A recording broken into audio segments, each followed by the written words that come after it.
हाल है आप सबका। मैं उम्मीद करता हूं कि आप सब खैरियत से होंगे। तो वीडियो होने वाली है बहुत ही इंपॉर्टेंट और बहुत इंटरेस्टिंग, क्योंकि इस वीडियो में मैं आपको बताने वाला हूं दी राजा साहब की ओवरसीज एडवांस बुकिंग रिपोर्ट, जिसको देखने के बाद बहुत से भाई लोगों के मुझे क्वेश्चन आ रहे थे कि यार अब तो डर लग रहा है कि दी राजा साहब का ट्रेलर 2.0 भी आ गया, जिसको क्या कमाल का रेस्पॉन्स मिला, लेकिन उसके बाद भी कोई ओवरसीज एडवांस बुकिंग में लेवल का जंप नहीं है।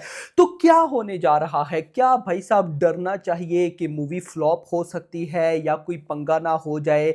क्या होने क्या वाला है? तो देखो गाइस, वीडियो को आराम से देखना है। मैं कुछ ऐसी चीजें आपको बताने वाला हूं जो कि बहुत इंपॉर्टेंट है, समझना जरूरी है कि ऑडियंस किस नजर से देख रही है। प्रभास को नहीं देखना चाहिए, मैं आपको बताता हूं। वीडियो को सबसे पहले तो लाइक करो जितने भी मेरे भाई लोग देख रहे हो, एंड चैनल को मस्ट सब्सक्राइब करना है। अच्छा गाइस, पहले जरा ना ओवरसीज की अपडेटेड एडवांस बुकिंग देख लेते हैं, उसके बाद मैं आपको कुछ इंपॉर्टेंट चीजें बताऊंगा। सबसे पहले updated USA premiere advance sale updated है भाई। तो मैं अगर आपको बताऊं, लगभग 342 लोकेशंस हो चुकी हैं, 1022 शोज हो चुके हैं, लगभग 10,000 टिकट सोल्ड आउट हो चुके हैं, जिनसे एडवांस बुकिंग हुई है $280,000, $280,000। यह है USA premiere advance sale. Total North America premiere advance at 2,90,000। USA से 2,80,000 और टोटल अगर कर लो नॉर्थ अमेरिका तो 2,90,000। Major jump expected in the last week, 9 days till premiere.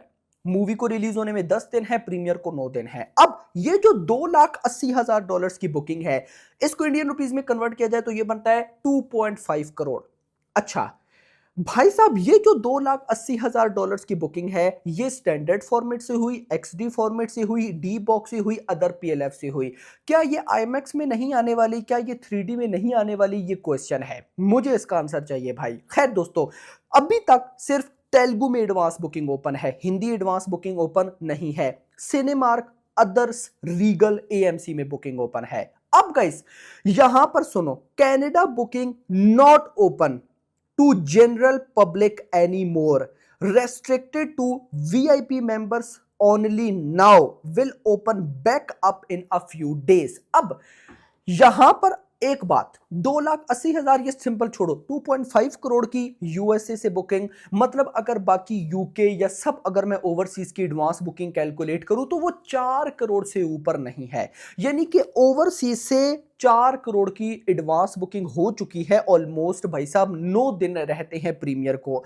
अब कुछ भाई लोग कह रहे हैं कि यार दी राजा साहब की नॉर्थ अमेरिका या ओवरसीज एडवांस बुकिंग कल की जैसी नहीं है, सालार जैसी नहीं है, तो ये मूवी फ्लॉप हो जाएगी। जो लोग तो ये बोल रहे हैं, मैं उनको सिंपल एक चीज कहता हूं, धुरंधर आने के बाद बॉक्स ऑफिस को देखने का मेरा सारा पॉइंट ऑफ व्यू चेंज हो चुका है। मेरा गाइस ये मानना है कि यार मान लो कि दी राजा साहब ओवरसीज में एडवांस बुकिंग करती ही नहीं है, करती नहीं है, मैं कह रहा हूं इंडिया एडवांस बुकिंग भी नहीं करती।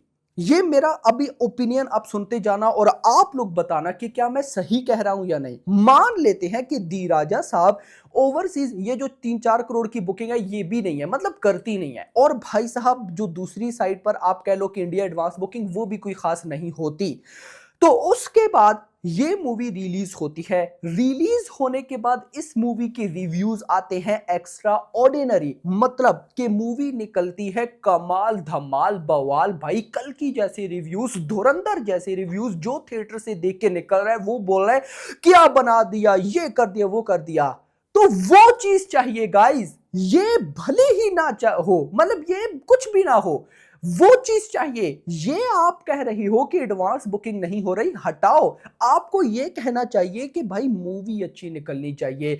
अगर मूवी अच्छी निकलती है भाई फिर छोड़ दो ऑडियंस पे, फिर ऑडियंस जाने और ये मूवी जाने। मैं आपको लिख के देता हूं, अगर दी राजा साहब के एक्स्ट्रा ऑर्डिनरी रिव्यूज आते हैं भाई 1,000 करोड़ पब्लिक करवाएगी। यार धुरंधर ने क्या कर दिया है? आप लोगों के सामने है बॉलीवुड की जो नंबर 1 फिल्म है आफ्टर कोविड, वो है जवान, जिसने 1150 करोड़ 1150 करोड़ लाइफ टाइम कमाए थे जवान ने। और जब कमाए थे तो क्या हल्ला गुल्ला मच गया था कि कौन ये रिकॉर्ड ब्रेक करेगा, बॉलीवुड की नंबर 1 फिल्म कौन बनेगी, ये वो। लेकिन धुरंधर ने आज डे 27 पर 1150 करोड़ कमा लिए हैं भाई। मतलब कि जवान जिसने 2 महीने में 1150 करोड़ कमाए थे, यूए रेटिंग थी और क्या उसकी हाइप थी, वहीं पर धुरंधर आई जिसकी लॉन्गेस्ट ड्यूरेशन ए रेटिंग और सिर्फ 27 डेज में 1150 करोड़ कर गई। क्या है ये? सिर्फ मूवी अच्छी है।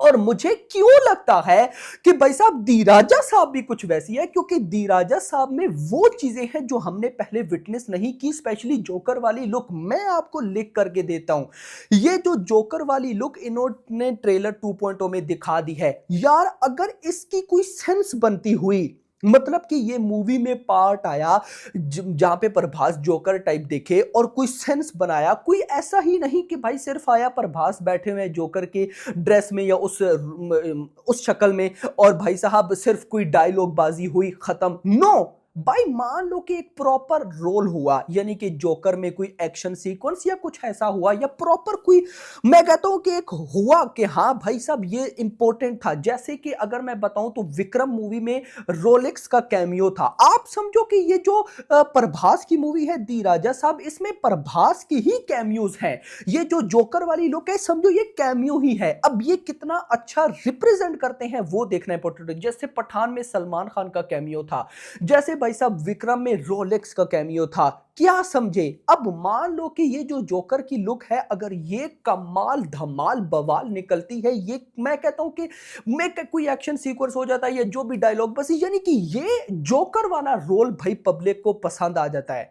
मैं कहता हूं पब्लिक सिर्फ इस सीन के लिए थिएटर्स में जाएगी, इस सीन के लिए। जैसे धुरंधर, बहुत से भाइयों के ऐसे मैसेजेस थी कि मैं रहमान डकैत की एंट्री के लिए दोबारा गया, उसकी वॉक के लिए दोबारा गया। भाई पब्लिक को फिर ये नहीं चाहिए होता कि पूरी मूवी अच्छी हो, एक सीन पब्लिक के दिल को टच कर गया, पब्लिक कहती है हटाओ। जैसे बाहुबली 2 पूरी अच्छी थी, लेकिन उसमें जो प्रभास का वो वॉकिंग सीन था, जिसमें वो देवसेना वो कहती है उसको गर्दन उड़ा देते, तो वो जो वॉकिंग सीन था वो एक साइड पे। तो हर मूवी में कोई ना कोई ऐसा, अब जैसे कल्कि, मुझे बताओ कल्कि में क्या पब्लिक कल्कि जो रिपीट में देखने आई वो क्या पूरी मूवी की वजह से आई? नो, लास्ट के वो जो 10 मिनट थे जिसमें करना वाला सारा चक्कर था भाई, सिर्फ पब्लिक उस वजह से आई। क्या समझे? तो सिर्फ एक चीज चाहिए, एक चीज जो कि फोड़ के रख देगी। समझ आ गई? तो मुझे ये लग रहा है कि ये गेम चेंजर हो सकती है। तो मैं इस टाइम एडवांस बुकिंग तो मतलब अगर सिंपल बोलूं तो मे बी आफ्टर बाहुबली या बाहुबली 2 ये प्रभास की सबसे, मतलब ये एक ऐसी मूवी जिसकी सबसे कम एडवांस बुकिंग हो सकती है, बिल्कुल ऐसा लग रहा है। लेकिन फर्क नहीं पड़ता, आफ्टर धुरंधर मेरी बॉक्स ऑफिस को देखने की मिथ ही चेंज हो चुकी है। मैं आपको लिख के देता हूं, अगर इस मूवी के रिव्यूज एक्स्ट्रा ऑर्डिनरी और ये हेट वगैरह ना हुआ, मेकर्स के पास अभी भी टाइम है कि ये जो जानबूझकर नेगेटिविटी कर रहे हैं इनका कुछ करे, नहीं तो आपकी मूवी बर्बाद हो जाएगी। मैं लिख करके देता हूं भाई, ऐसे नल्ले नल्ले क्रिटिक्स बैठे हैं। मैं आपको बताता हूं, सालार के टाइम इन्होंने नेगेटिव रिव्यू किया और पब्लिक को थिएटर में जाने नहीं दिया। जब सालार थिएटर से निकल गई, ओटीटी पर आकर वायरल हुई, पब्लिक ने ओटीटी पर देखा और बोला कि यार क्या मिस्टेक हो गई, सालार तो थिएटर में देखने वाली फिल्म थी। तो फिर इस नल्ले ये भी था और कई और भी थे, इनको समझ आ गई कि यार हाँ, कि भाई नहीं, अब तो पब्लिक को समझ आ गई है कि हमने गलत कहा था, तो हमारा नाम बदनाम ना हो। तो फिर दोबारा आती है वीडियोस के, हाँ मैंने सालार को दोबारा देखा तो वो बड़ी अच्छी मूवी निकली। तो पब्लिक जो है वो बड़ी भोली होती है, मैं इतना मानता हूं। पब्लिक जो सुनती है उस पर बिलीव कर लेती है। तो ये जो पेड, मतलब मैं सिंपल कहता हूं कि जिसको दी राजा साहब का ट्रेलर 2.0 पसंद नहीं आया, या तो उसको सिनेमा की नॉलेज नहीं है नंबर 1, या फिर वो हेटर है। बस ये है भाई, नथिंग एल्स। मतलब इतनी यूनिक चीजें ये सब इन्होंने जोकर की लुक में देखा, प्रभास को इनको आग लग गई कि भाई हाँ भाई प्रभास ही जोकर में क्यों, हर नया कैरेक्टर ये क्यों ट्राई कर रहा है। तो क्या समझे, मेकर्स को कुछ करना पड़ेगा, नहीं तो इनके लिए प्रॉब्लम हो सकती है। क्योंकि गाइस याद रखो, डे 1 पर ही अगर नेगेटिविटी हो जाए ना, तो फिर भाई प्रॉब्लम हो जाती है। धुरंधर के चलने के पीछे एक वजह रिव्यूवर्स भी हैं भाई साहब, एक्स्ट्रा ऑर्डिनरी रिव्यूज यार। तो मैं कहता हूं कि वैसे रिव्यूज अगर हेट ना हुआ, नेगेटिविटी ना हुई, तो दी राजस आपको मिल सकते हैं। तो अगर मिल गए, क्या एडवांस बुकिंग और क्या देखना मूवी करती क्या है भाई। तो वीडियो पसंद, वीडियो को लाइक, चैनल को सब्सक्राइब और अगली आने वाली वीडियो तक में ख्याल रखना। Thanks for watching.